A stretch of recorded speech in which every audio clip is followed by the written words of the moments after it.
Shida tengine naambiwa silisi kiti.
Mko sawa? Mko sawa? Okay.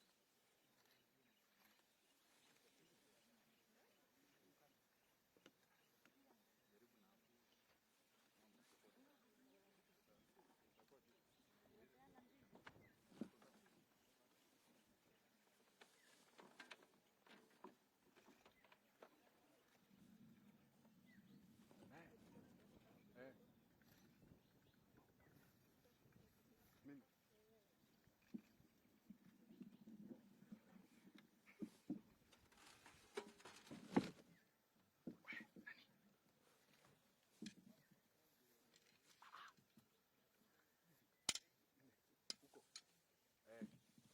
soga tu kabisa, soga hapo.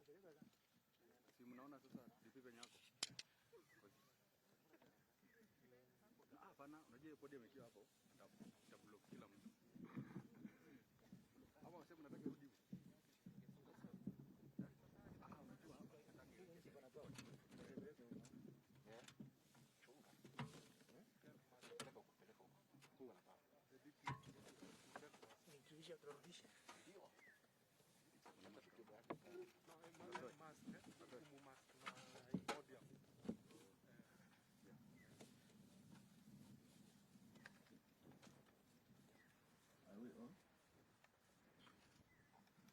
Gentlemen of the Fourth Estate,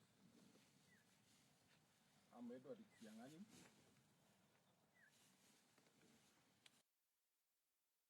I want to just issue a short statement to you gentlemen and ladies of the Fourth Estate. First, this is the Western Economic Forum.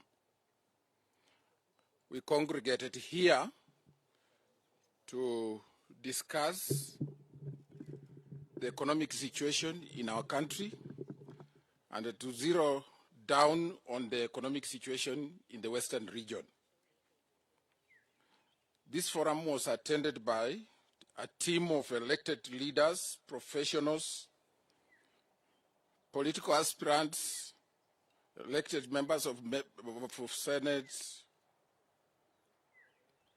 National Assembly, and those who are aspiring to hold political office. We have youth leaders, we have women reps, business people, boda, mama mbogas, all those people that you can find in our country have representatives here. I want to acknowledge the presence of our elected leaders here, who include Honorable Kapondi from Mount Elgon, Honorable Ashali from Mumias, Honorable Aluke from Sirisia, Honorable Ditmas Baraza from Kimilili, and of course, we have retired MPs such as Yusuf Kianzu, and many others who have graced this occasion. For the last 2 days, we congregated to discuss our economic agenda, and we decided to invite the Deputy President of the Republic of Kenya to come and listen to us. We are grateful that he honored our invitation, and for the last 2 days, he has been part and parcel of the discussions that have taken place in this very, very beautiful setting. So we are privileged to have listened to him. We gave him our ideas. He listened, he commended, and he provided direction. Ladies and gentlemen, we are doing this because we love our country, we are patriotic. Nobody can stand between us and the Republic of Kenya. We love our people, we love ourselves, and that's why we're thinking about the destiny of our country. From now on, we shall no longer be outsiders from the center of power. The people of the Western region want to be part of government. They also want to be part of the national conversation on the economy. And that's why they decided they have to meet. This event is unprecedented because in the past we have never been part of this conversation. So that when government is formed next year, and I'm confident the next president of the Republic of Kenya is going to be William Samoei Ruto. When Dr. Ruto forms government, Western Kenya will be part of this experience, and we want to enjoy this experience. So, gentlemen of the Fourth Estate, ladies and gentlemen of the Fourth Estate, we make this passionate appeal to you to report correctly and to judge us by what we are going to do in the future. Sometimes you are too harsh to us, but just judge us, look at us, conduct proper polls, you know who is ahead. Without wasting time, I have this distinguished honor to invite the Deputy President of the Republic of Kenya to make a few remarks, and thereafter we shall read a media statement, a brief media statement that will interchangeably be read to you by selected members from the Western Economic Bloc. Thank you. Your Excellency, the Deputy President.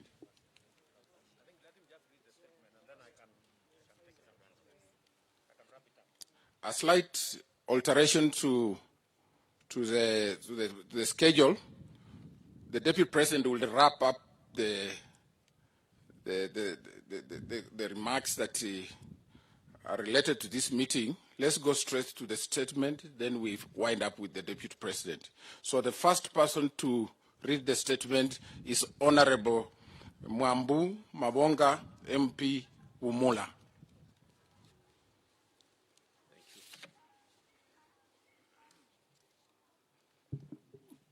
Thank you, Prof. This is the press statement on the meeting between His Excellency, the Deputy President, William Ruto, and leaders, professionals, stakeholders from Kakamega County, Bungoma County, Busia, and Vihiga counties between 22nd and 23rd August of this year. The new political dispensation.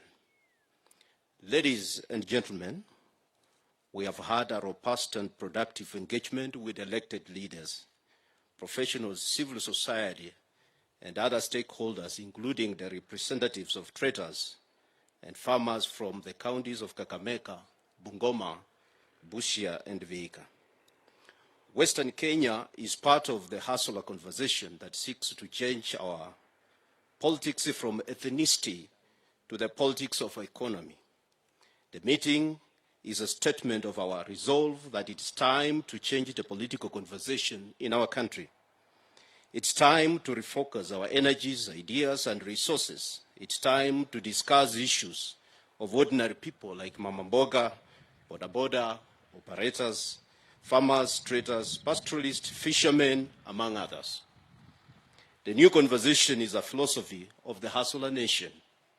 We believe every Kenyan deserves equal opportunity to participate in the development of the economy. The bottom-up economy model seeks to bring people-centered issues at the core of our public discourse.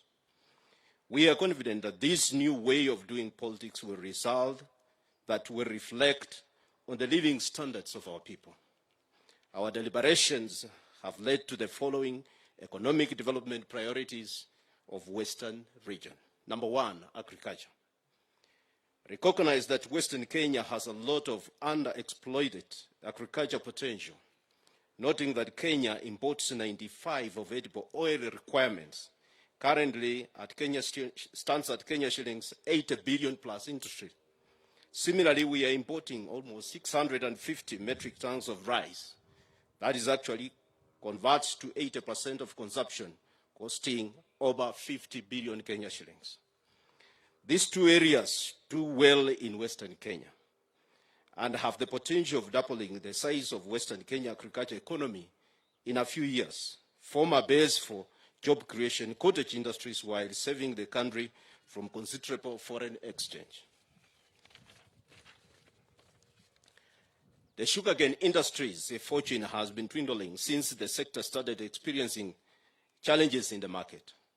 That has led to the closure of Mumias Sugar Factory, among other factories. A comprehensive review of this sector is an immediate imperative. We expound opportunities in investment in high value chain crops such as avocados, macadamia, sunflower, simsim, tissue banana, sorghum, which are short-term but fetches high return, and also in view of proposed agro-industrial park in the region. Second is industry. The 4 Western Kenya counties constitute a large market of about 4 million people plus, just over 10% of the population, larger than the population of many European countries. For example, industries that were highlighted including milling, edible oil processing, motorcycle assembling, animal feeds, and cold processing.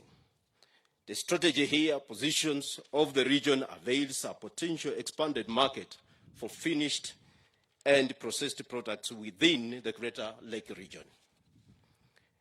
The readily available land that is available, that is 843 acreages of land at Nasewa, Busia County, earmarked initially for sugar factory, can be utilized to establish agro-industrial park.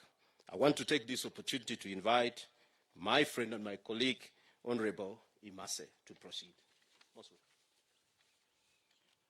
Thank you. I will read on the following aspect, that is number 3, health.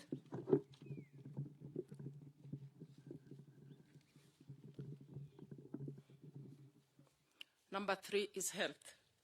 We have analyzed challenges we face as a people and given robust solutions that will improve the health of our people, but also create jobs in the health sector. Our region borders neighboring countries, and we have seen potential for medical tourism that will bring in foreign exchange and improve our GDP. Number 5 is on small and micro enterprises. We suggested the consolidation of all funds under the Uwezo Youth and Women Enterprises that currently suffer a lot of challenges of accessibility because of the trickle-down mentality that informed the creation of these funds. We propose to increase the allocation of such funds from the current Kenya shillings 10 billion to Kenya shillings 50 billion, and to change the mode of administration to be informed by the bottom-up concept and to be made flexible to accommodate different value chains and region-to-region specific priorities.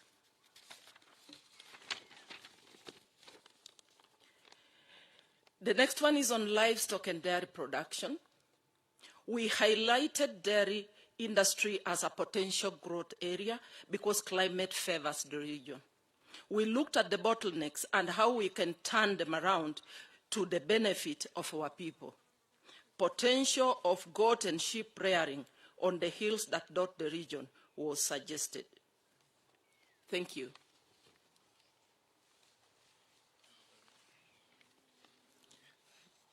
Your Excellency, the Deputy President and my colleague members of the team from Western and the members of the further states. My name is Honorable Yusuf Chanzu from Vihiga. Maybe just a slight correction. I'm not a retired MP or retired politician.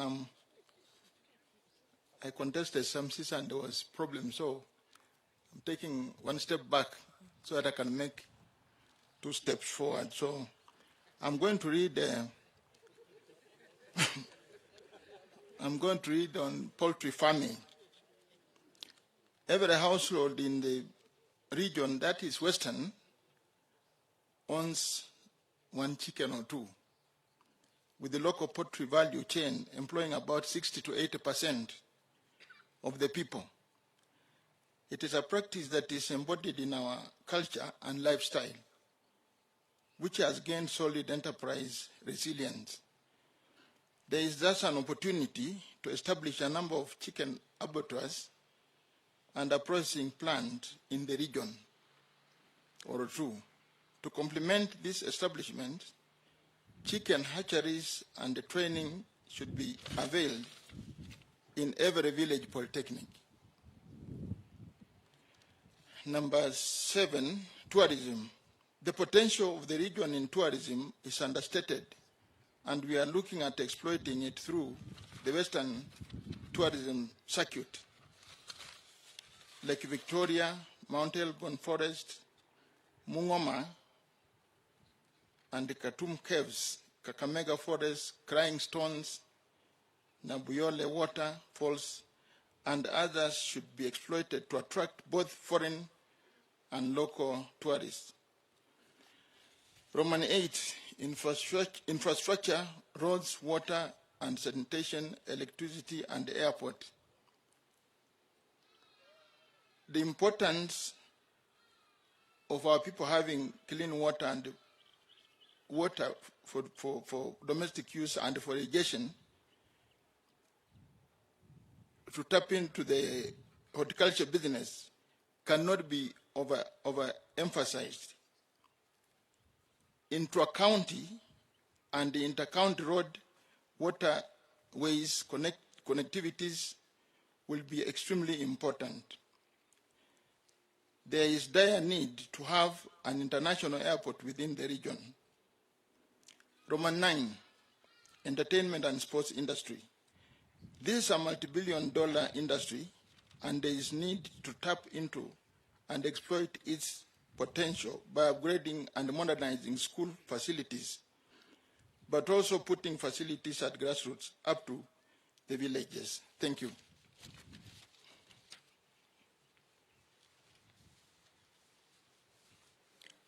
Ladies and gentlemen, my name is Adamaris, a youth from Western Kakamega County.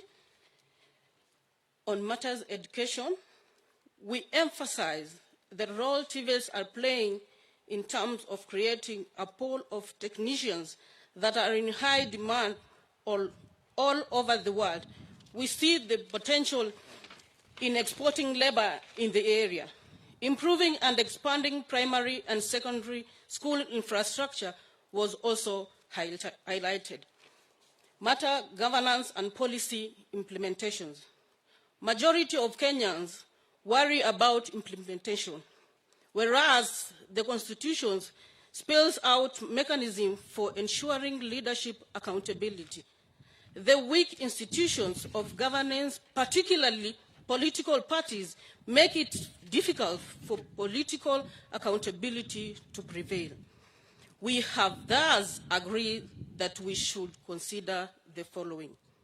Number 1, entrenching a strong governance system among Kenyans by formulating formidable grassroots governance structure to improve people-centered governance.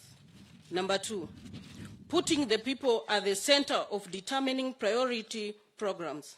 Number 3, creating a seamless link between the grassroots governance and the government programs to embed grassroots ideas in the governance process.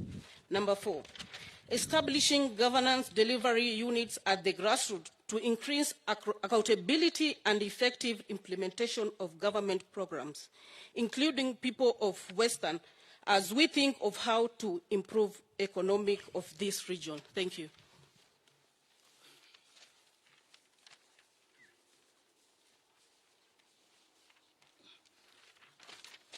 Asante sana.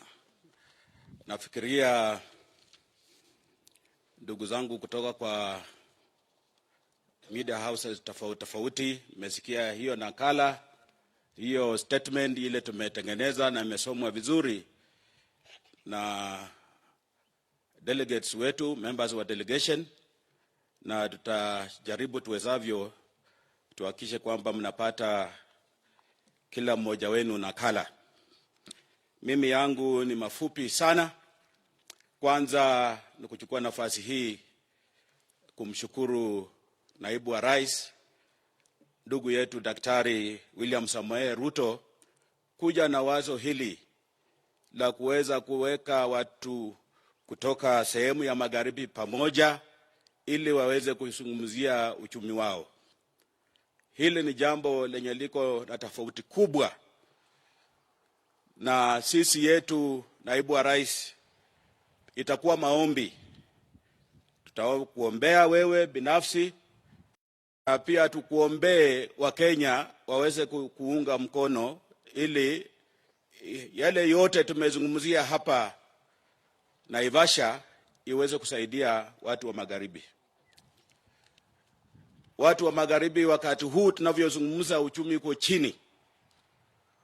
Watu wakati huu sasa hata kupata shilingi moja imekuwa shida kubwa sana. Na hii ndio mara ya kwanza kuweka watu wa Western Region, watu wa magharibi kutoka kaunti ya Busia, kutoka kwa kaunti ya Bungoma, kutoka kwa kaunti ya Vihiga, kutoka kwa kaunti ya Kakamega ninayotoka mimi, ili kufikiria yale maneno wanaweza kufanya ili watoke kwa umaskini. Nafikiria hili ni jambo kubwa, na tumeongea maneno mengi, maneno ya ukuzaji wa miwa, tumeongea maneno ya ukuzaji wa mahindi, maneno ya kukuza mpunga, maneno ya samaki kule Budalangi, maneno ya pamba, kukuza pamba, maneno ya maziwa, na pia kuleta mimea mingine ile yenye tujaweka siku nyingine kama macadamia na maneno mengi. Kwa hivyo sisi tunashukuru sana na tutakaa hapa. Tuko na wenzangu pia wale hawakupata nafasi ya kusoma, lakini pengine tuwapatie tu nafasi mmoja aseme jambo moja kulingana na vile ameona, kwa sababu tumekuwa hapa siku mbili na jana tuliendelea mpaka saa 6:30 usiku. Hata saa hizi mkiona macho sijalala vizuri. Na tukaamkia mapema saa 2 kwa sababu ilikuwa ni lazima tuweze kuweka mawazo yetu pamoja ili yaweze kusaidia watu wa kutoka upande wa magharibi. Kwa hivyo nataka nichukue nafasi hii niite mama Sophie Nato, tafadhali. Sophie, wherever you are. Kuja tu. Maria, sorry. I'm mixing two names, you know. Hii muda imekuwa mfupi, hazijawajua vizuri sana. Asante sana. Ni jambo tu moja, 1 minute ya kuongezea yale tu yote tumezungumza na tumesoma katika hilo nakala. Asante members of our fourth estate, naibu wetu wa raisi, naibu wetu rais na viongozi wote mlio hapa. Ninawakilisha wanawake ambao ninaamini ni wa magharibi ya Kenya. Kwa majina yangu ni Maria Nato, sio Sophie. Asante mheshimiwa. Kwanza ninataka kushukuru naibu wetu wa raisi, His Excellency the Deputy President, kutupatia nafasi kama wanawake kuanzia wanawake wa mashinani, mama mboga, the SMEs who represent 60% of the agricultural sector ya Western Kenya ambayo tunalisha Kenya nzima. Wanawake ambao wanahangaika kupata mapato ili waweze kulisha jamii yao, wengi wamewakilishwa hapa, mama mboga na wengine.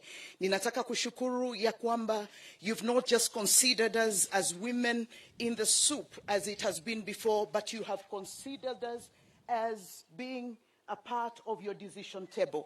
Nataka kushukuru sana ya kwamba umeona vyema ya kwamba tuweze kuwa katika decision table kusungumuzia mambo ya kulete uboraji wa uchumi wetu. Na hiyo ni conversation ambayo inaenda chini kwa wamama wa mashinani. Na jambo langu la pili ni kusema hivi, tumesimama hapa katika shamba hili, mnaona mahali tumesimama kuna miti. Miti hiyo inawakilisha the concept of bottom up. Kile ambacho tunasema ni kwamba miti hii ikikatwa na ing'olewe na mizizi yake, hakuna uhai katika hiyo miti. If we cut the tree, it means the branches will not grow. The life of the tree depends on the roots. And therefore, I really want to commend the bottom-up approach kwa wanawake wetu wa Bungoma, kwa viongozi wetu, kwa sababu hii ndio itatupatia sauti ya kutokuwa katika soup, bali kukua katika meza, ili kwamba tuwe part of the conversation. Asante.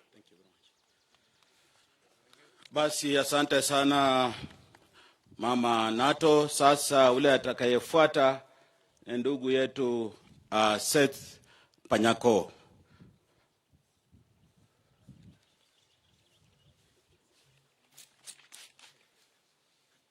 Thank you very much. Your Excellency, my colleagues from Kakamega, members of parliament, members of the state, I stand here today as a true testimony that here we have a movement that wants to make all Kenyans to have, feel, and appreciate the spirit of a shared vision. A shared vision cannot be a reality if Kenyans at the grassroots level are not involved in charting what should form part and parcel of economical, political, and social blueprint of any administration brought about by any political party. I want to assure Kenyans, wherever you are, the sons and daughters of charcoal sellers, the sons and daughters of chicken sellers, the sons and daughters wale wanauza ng'ombe ya mnata kule nyumbani. I want to assure you that when you see Panyako here, you see a son of a charcoal seller. The problem you have gone through, we know them. I want to assure the Kenyan workers that this is the only political formation in this country that recognizes the role that workers play. And in their own wisdom, the parliamentarian allied to United Democratic Alliance Party found it necessary to endorse Mr. Seth Panyako as the vice chairman of United Democratic Alliance nationally. I am also in charge of UDA programs. It shows how this political party is not taking workers for granted. My wish and advice to Kenyan workers that for the first time in the history of this land, if you want to belong to a political formation that will listen to you, work with you, and work with you, it is UDA where you belong. Come, let us be home. Thank you. Basi huyo alikuwa ndugu Seth Panyako. Sasa tunataka tuchukue nafasi hii kukaribisha Madam Susan Mangeni akuje na ujumbe mfupi. Madam Susan, you need to be very brief.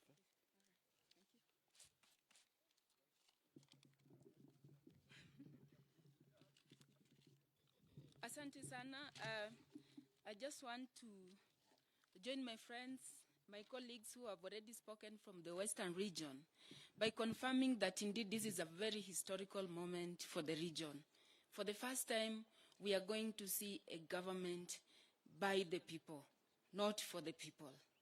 We are going to see a government that has a high political appetite to promise and deliver. His Excellency has approached us and he has asked to partner with us. We are dreaming, we are thinking, we are redesigning, we are planning, and hopefully we are going to implement and we'll evaluate. That's a true historical moment of the leadership that Kenyans have always wanted. For us people from Busia, for 2 decades we've been under captivity of political patronage that has seen us sink into poverty. We are saying today, it is over. ODM, it is over. It is over for poverty. We are saying today, we are declaring, we know our problems and we know our solution. So what we've been doing here for the last 2 days has been about identifying those priorities within an available resource map. We know it is possible, the resources are there, only that we did not have a leadership that had political commitment and the willingness to see to it that people of Busia do not sink deeper into poverty. Thank you so much. Asante sana, Madam Susan. Sasa tuende tusikie kutoka kwa dada yetu Jacqueline Mwenesi, akuja tuongeleshe kwa muda wa dakika moja, tafadhali. Madam Jacqueline. Asante sana Mheshimiwa Washali, naitwa Jacqueline Mwenesi nikiwa MCA kutoka Vihiga County. Hapa tuko na Mheshimiwa Atingo kutoka Vihiga, Mheshimiwa Kevin kutoka Kakamega, na Vihiga County, Busia County, Kakamega County na Bungoma County MCS zaidi ya 60 wanaunga mkono na wakatutuma tuwawakilishe. Tunapoangalia katika hii bottom up economic model, sana sana inahusisha mambo ya mwananchi wa kawaida. Tumeona ya kwamba 80% ya miradi wanaotaka kufanya ni ile ya county government, na sisi kama macho ya mwananchi katika kile kiwango cha chini sana tunaunga mkono, na tulihusisha wananchi wetu jinsi tunavyofanya kwenye assembly. Tukifanya public participation huwa tunahusisha wananchi, na serikali itakayoundwa na Daktari William Samoei Arap Ruto ni ile ya mwananchi. The common mwananchi has been involved in this conversation, and we are going to do more of public participation so that we tell our people it is better to have palm oil in Vihiga than to have maize, so that the money is trickling from down to mwananchi, and the common mwananchi can be in position even to lend a bank some money. That is the conversation that we are here. I want to call upon all the MCS, 2,214 in Kenya. Let us come together and support the bottom-up economy. Asanteni sana na Mwenyezi Mungu awabariki. Asante. Sasa tunataka tusikie kutoka kwa dada yetu Hadija Nganyi. Tafadhali, 1 minute. Assalamu alaikum wa rahmatullahi ta'ala wa barakatuh. I am Hadija Nganyi, aspiring to be Women Rep Kakamega County, now that BBI is null and void. We have congregated here as leaders from the Western Kenya region to submit our economic blueprint to our incoming president, His Excellency William Samoei Ruto. You see, we are excited because for the first time in history of this country, we have seen a presidential candidate who has asked the common mwananchi from the grassroots to tell him what do they want him to do for them once he becomes the president of this country. We are very much excited about that, and we appreciate you, Your Excellency, our Deputy President and incoming President, because we know your history, that you have rose from a chicken seller to a Deputy President and incoming President. You have worn the shoe of a poor man, and you know where it hurts most. That's why we believe that this economic blueprint is a solution to poverty in this country and is a solution to poverty and development in Western region. Thank you. As muno murio muno vanavefu. Thank you very much, Madam Adija Ganyi. Now we go down Busia side to invite our brother Imwite from Teso. It is Imwite. Please. Thank you. 1 minute. Asante sana Mheshimiwa Washali, Your Excellency, colleagues, members of the press.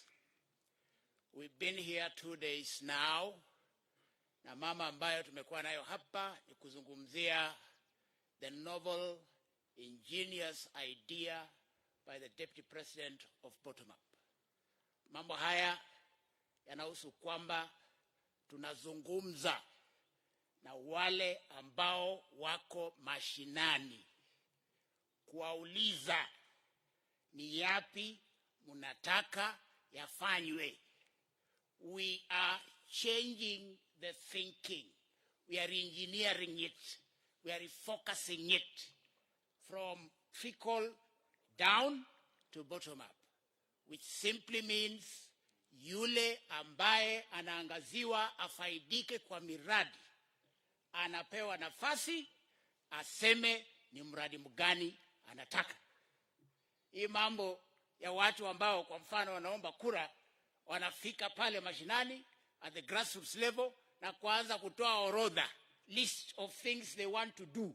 We are doing away with that. If there will be synchrony between what I as an aspirant want and that of the grassroots people, then that would be the way we would go. Kwa hivyo tunafika pale, tunawazungumzia, tunasikiza vile wanataka, kama ni huu mradi ni hivyo, kama ni huu ni hivyo. That is what we are talking about. Direct engagement with the grassroots. Asanteni sana. Thank you. Thank you so much, our brother Imwite. Now we go back to Bungoma. Madam Sophie, can you just make your statement in 1 minute? 1 minute. The grounds are soft. Yeah, thank you so much, Mheshimiwa Washali. Honorable Your Excellency William Samoei Ruto. First, we want to appreciate. My name is Sophie Nekoe Waliaula from Bungoma County. And in the history of Bungoma County, we are going to have the first woman and the third governor of Bungoma County. Right now, the conversation is about UDA and the Hustler movement. What we are doing right now is planning. And I want to urge all Kenyans, wherever you are, we are doing registration. Come register with the UDA. Asanteni sana. Karibuni kwa nyumba ya baba. Thank you, my sister Sophie. Now, I want to come back to Kakamega and invite Dr. Boni Khalwale. Please, Dr. Boni Khalwale.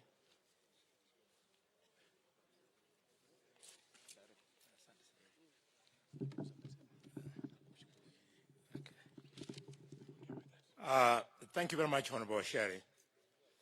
I want to take this opportunity to thank the people of Western Kenya who sent us here today.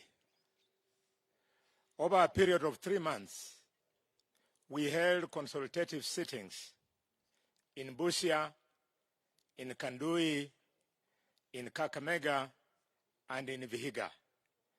And they gave us what they thought were their people-felt needs.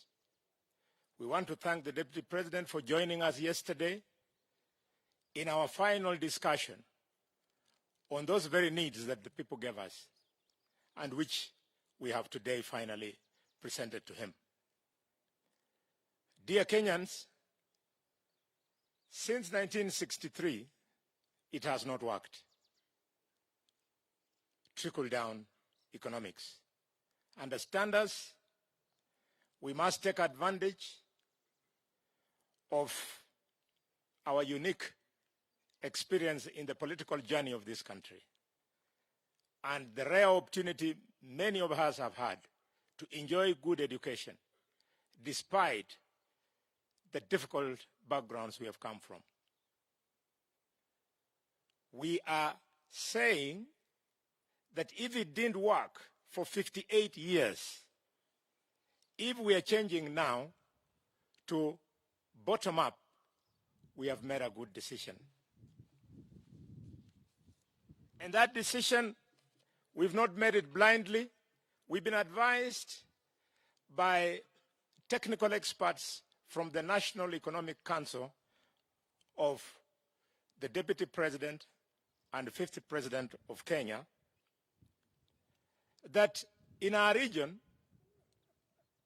our GDP contribution is a mere 6%. Based on our population, it means we are below what we are able to produce by a whopping 30%.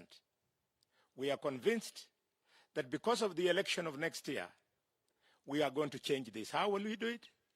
It is because on the ballot paper next year, the agenda of Mama Mboga will be there. The agenda of Boda Boda will be on the ballot paper. The agenda of the sugarcane cutters, of Nzoia Sugar Company, of Mbeya Sugar Company, of Busia Sugar Company, Butali Sugar Company, and West Kenya Company will be on the ballot paper. Yes, the agenda of all the economic players will be on the paper, including even Mama Pima, that plays her role in our economy. I thank you, and I want to assure the Deputy President that we are going to work together from now. We are going to campaign together. We are going to win together. We will help you to govern, and will ensure that we grow the GDP of this country to the same digits that South Korea, Singapore, and other tigers of the Far East have grown their economies. Thank you very much. Thank you very much, Daktari. Now to finalize this session, I want to invite Honorable Didmas Barasa, MP for Kimilili, to come and speak on behalf of all the elected leaders, those present and those absent, so that we finish this session. And for our brothers in the media, in case you have questions, those questions will be handled by the Deputy President. Karibu sana Mheshimiwa.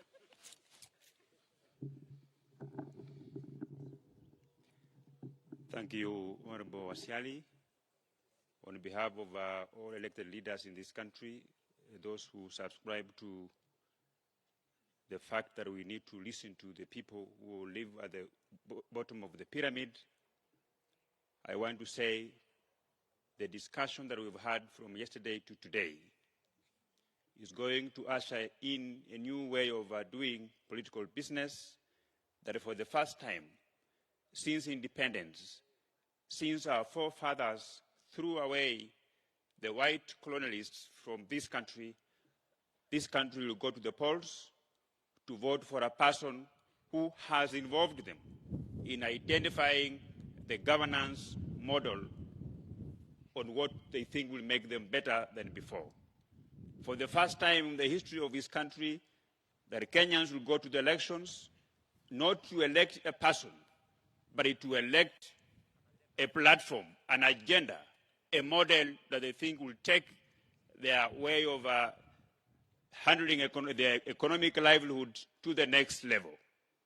For the first time in this country, from the time that I began to vote as a person in this country, I will vote for the first person in next year, somebody who has asked me how best I want to be governed. Many times we have wasted our votes on people who will do seminars from a hotel to the other, but trying to ban the midnight oil to create political slogans like Tiarara, like Tibim, and after we have voted, when we go back after the elections with the same problems, I find it very difficult to explain to the people what they meant by supporting a person, that particular slogan. And I think going forward today, the meeting that we have had from yesterday to today, and several other meetings with other regions, is going to deal a major blow to political brokers who have always been putting communities together and auctioning them to the highest bidder. This time around, we are going to work together because we have completely participated in creating, in developing an economic model that is going to improve the life of the Kenyan people. Today, it marks about 6 months from the time that I took a sabbatical leave. I took that sabbatical leave so that I can engage my people, and I am happy that the people that I was engaging presented their model, their way of doing things in this forum yesterday, and as curtains comes down today, and so is my sabbatical leave. Thank you.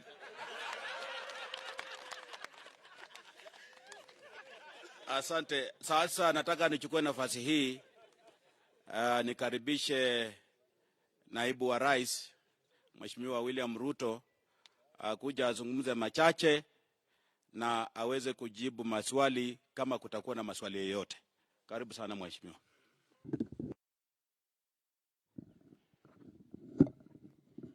Thank you very much, Mheshimiwa Washali Benjamin.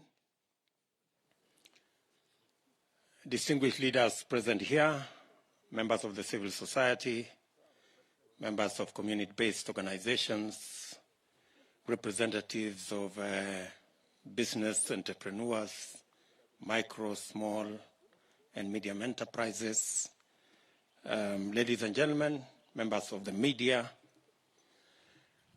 This is yet another occasion when I have, with my economic team, listened, participated, engaged, and shared ideas with members and citizens from Western Kenya, the 4 counties of Western Kenya. Members of my economic team here led by Professor Ndi, Dr. Sienga, Agustin Cheruyot, Mr. Mugambi, representing my economic team. We've engaged with leaders and representatives from Western Kenya since yesterday as part of the continuing conversation in our country about the economy. We did promise the country several months ago that it was our intention to change the conversation so that the political discourse in our country should be moved away from ethnicity and leaders to the realm of the economy and ordinary people. That is where we purpose, and that is where we intend to keep this conversation, at the ordinary people's level and on matters economy. As part of that engagement, the bottom-up economic model is backed by the bottom-up governance model. That is why this engagement today is a culmination of engagements at different levels in various parts of Western Kenya with different actors from the society. After this engagement, we are going to prepare a paper, again, that will be validated back at the grassroots by traders, business people, people in our markets, farmers in our farms, and all ordinary citizens so that they can inform the governance model and the economic model that we are going to use as part of the agenda setting exercise we have in our country. It is our intention to move the country from voting for personalities to voting for an agenda. For a very long time, our country was held hostage to personality cults. We want to liberate our country from the bondage of personality cults to the freedom of issues and plans and programs and an agenda that benefits not just a few, but the wholesome citizenry of the Republic of Kenya. In the discussions that we have had with this team from Western Kenya, we have found a lot of value in the information, the ideas, and the suggestions that they have made that will not only inform what happens to the economy in Western Kenya, but that will inform the general policy and framework of the economy of Kenya. I want to very sincerely thank the many technocrats from Western Kenya and other areas, professors, business people who have made their voluntary contribution without pay, knowing very well that they are contributing as part of their patriotic duty in ensuring that Kenya moves to the next level. Thank you very much, ladies and gentlemen, for finding it worthy to contribute your talent and your expertise and your knowledge to enrich the conversation that we are having in our country. I have, with my economic team, already had consultations with leaders and business people from Mount Kenya, leaders and stakeholders from the coast, stakeholders, leaders and business people from the Nyanza region. Today we are having it with Western, the next we are going to have it with Rift Valley, we are going to have it with Northeastern, and we are going to have it with Lower Eastern, so that we can consolidate a framework and a blueprint that will take the conversation in Kenya to the level where we are discussing how we will create opportunity or a nation that gives opportunity, equal opportunity at that, to every citizen.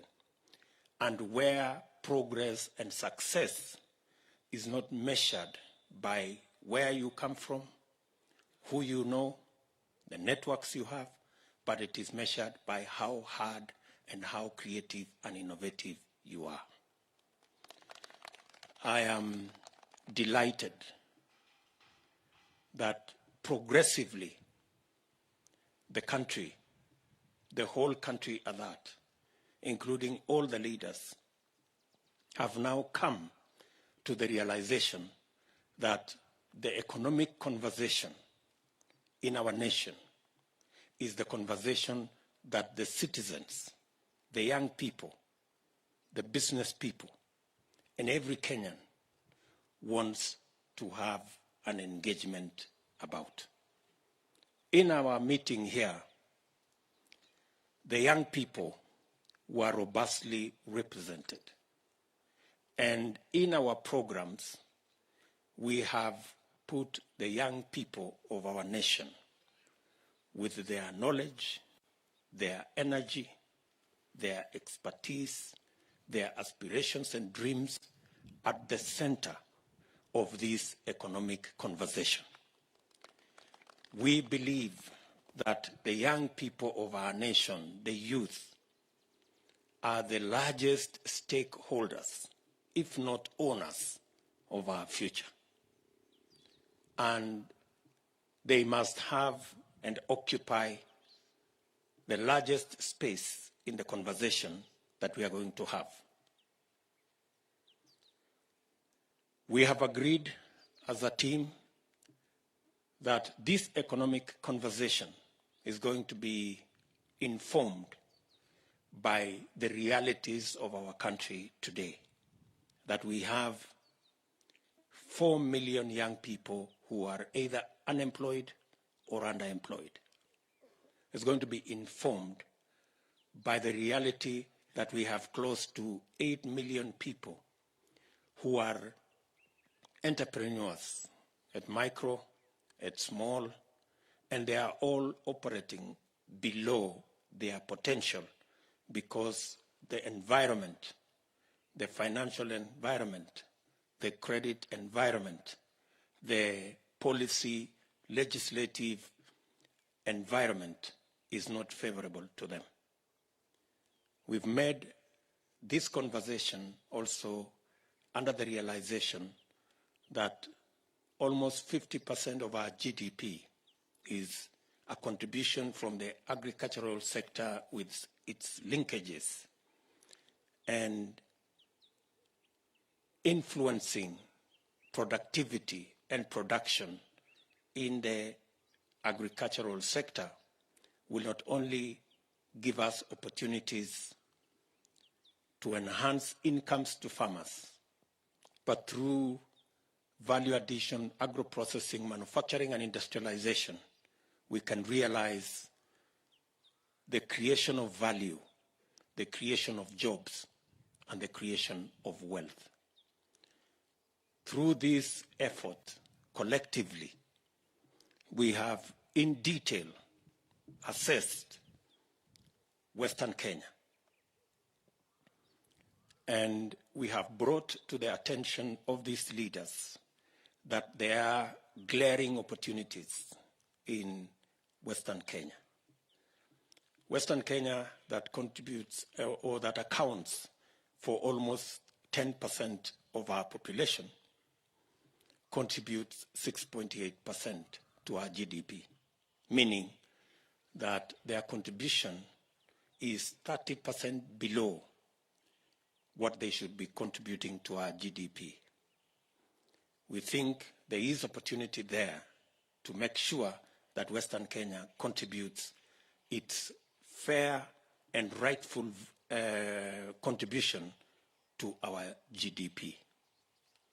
We have also identified areas that need urgent intervention so that we can bring the contribution of Western Kenya to the level of the contribution of other areas of our nation. The whole edible oil industry, that is about 80 billion shilling industry that can grow to double that size,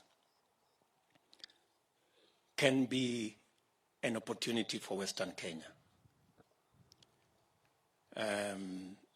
All the way from soya to palm oil to sesame to cotton and the nut and oil crops. Today we import 90% of edible oils. In fact, it is the second largest import after crude oil to our republic. And it can be, we can replace the 90% import of edible oil by taking advantage of what Western Kenya, of the opportunity in Western Kenya. We have all the other sectors that we have discussed, and I am very confident that the document that will result from the consultations of this meeting, that will, as I said, go back for validation by ordinary people at the grassroots, will be a document that will take this country to the next level, both in terms of creating opportunities for jobs, creating value, creating wealth, so that we can deal decisively with the challenge, the twin challenge of unemployment and poverty. I am persuaded that the country is ready for this new conversation. Every part of Kenya, every citizen in our republic wants to know how their ideas, how their suggestions can become part of the nation's way forward. And I want to invite all Kenyans into this conversation. I know many of the other leaders have engaged in the economic conversation in different ways. I want to encourage them that in whatever way, even by opposing, it is still part of the conversation. It will help enrich and inform this conversation, because it is about the only conversation that will take Kenya into the future. I want to say, for the avoidance of doubt, that it is not true that there are problems in Kenya between Kenyans. A Kenyan from Western Kenya has no problem with a Kenyan from Western or from Rift Valley or from Central Kenya or from Coast. The collective problem we have is the status of our economy. If the economy can create the jobs, if the economy can create the wealth, if the economy can create the opportunities, we will sort out all the issues that face all our young people. And we can also broaden and increase the number of taxpayers so that we can not only have sufficient resources to finance our development, but we can begin to retire the huge debts that are now part of the conversation in Kenya. I dare say that the most practical way of eliminating the debt challenge that we have is not postponing or rescheduling or doing all the other things that all the other people are suggesting. It is by expanding the tax base, ensuring that we have more young people employed, more enterprises growing. They will pay their fair share of taxes. We will have money to finance our development, and we will have money to pay our debts. Thank you very much. I think we have been as clear as we can get. I can take maybe one or two questions.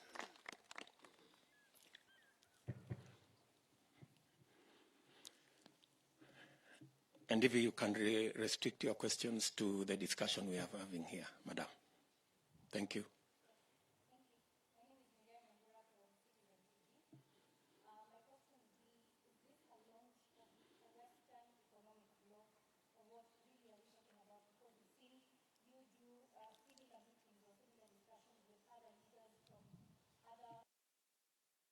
Of the country.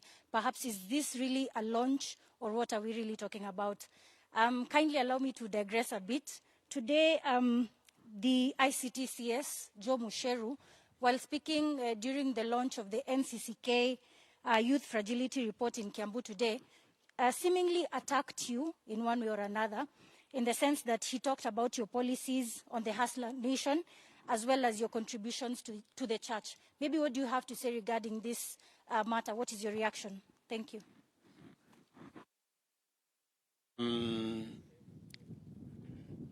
This is not a launch of anything. This is a continuing conversation.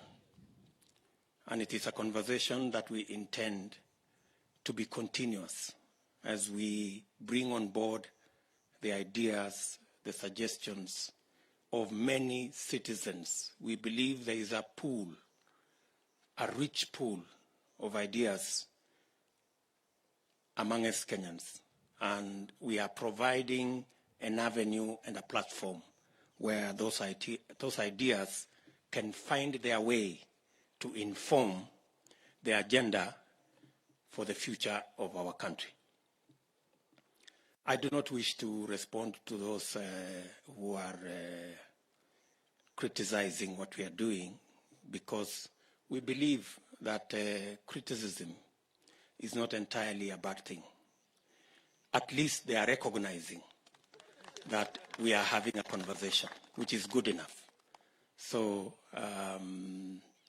and they are also appreciating that this is the only conversation in Kenya today.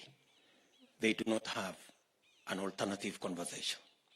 That in itself is an appreciation that we are driving in the right direction. Any other question? Thank you very much. Asanteni sana. Nawatakia heri.